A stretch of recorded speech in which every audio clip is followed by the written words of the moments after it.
Bonjour à toutes et à tous, ma team Kiffer, j'espère que vous allez bien. Pour cette nouvelle vidéo, on se retrouve pour le match de rugby Japon-Argentine. On est toujours sur la Coupe du Monde de rugby 2023 en France.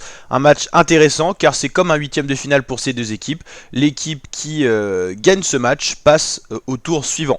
Tout simplement parce que l'Angleterre a joué son dernier match, donc quoi qu'il arrive, les Anglais finiront premier du groupe. Mais en fait, ce qui est intéressant, c'est la deuxième place du groupe. Japon ou Argentine, c'est les deux seules équipes capables d'aller chercher une qualification parce que tous les autres équipes ont joué. Samoa ils finiront quatrième quoi qu'il arrive, Chili dernier quoi qu'il arrive, mais Argentine-Japon, pour l'instant l'Argentine a la différence de points et devant le Japon, mais l'équipe qui remporte ce match tout simplement va au tour suivant. En cas de match nul, c'est l'Argentine qui passerait au quart de finale, donc voilà, ces deux équipes doivent impérativement s'imposer, donc il y a quand même une place en quart de finale d'une Coupe du Monde, c'est pas rien, donc ça va être un match palpitant. Le Japon cote de 6,50, l'Argentine 1,22, sur le papier c'est quand même deux équipes de formation à peu près avec le même niveau. Peut-être qu'au jour d'aujourd'hui, l'Argentine est un petit peu supérieure, le Japon a un peu perdu de niveau. Dernière Coupe du Monde, ils étaient sortis des phases de poule, le Japon. Je crois pas que c'était le cas de l'Argentine, hein, si je dis pas de bêtises, on va regarder. C'était la dernière Coupe du Monde, c'était en 2019 au Japon. Le Japon, ils étaient sortis en tant que premier de leur poule, donc ça c'était vraiment une petite surprise. Après ils avaient un très beau niveau, une grosse rigueur de jeu qu'ils ont un peu perdu je trouve.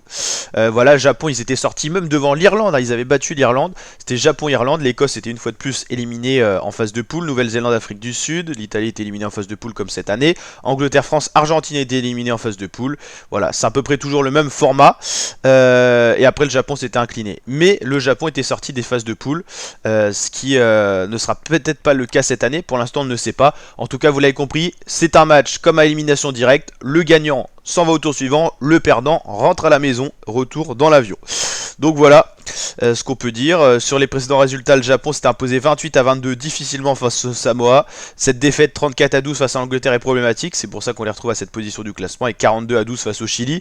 En préparation de la Coupe du Monde, ça avait été inquiétant, ils avaient perdu face à l'Italie et les Fidji. L'Argentine reste sur deux victoires d'affilée, 59-5 face au Chili, donc un petit peu mieux que le Japon, 19-10 face au Samoa, et par contre défaite 27-10 face à l'Angleterre. Ouais, c'est à peu près le même résultat. Je pense que l'Argentine a une cote plus intéressante, enfin l'Argentine est donnée favorite parce que ils ont montré plus de sérénité dans leur jeu développé en défense et en attaque durant cette Coupe du Monde, et c'était peut-être moins fait peur en préparation de la Coupe du Monde parce qu'ils avaient quand même tenu l'Afrique du Sud à pas tant de points de ça d'écart. Donc voilà, c'est intéressant. Moi je pense que l'Argentine va remporter ce match. N'hésitez pas à mettre votre pronostic en commentaire, à liker la vidéo si elle vous a plu, vous abonner, activer la cloche. Je vous rappelle qu'on suit en intégralité cette Coupe du Monde sur la chaîne YouTube, et dès les phases finales, c'est-à-dire dès les quarts de finale, vous aurez la vidéo présentation du match comme celle-ci, mais chacune des rencontres sera résumée sous format vidéo, donc n'hésitez pas à vous abonner et activer la cloche. Allez, je vous dis à très bientôt.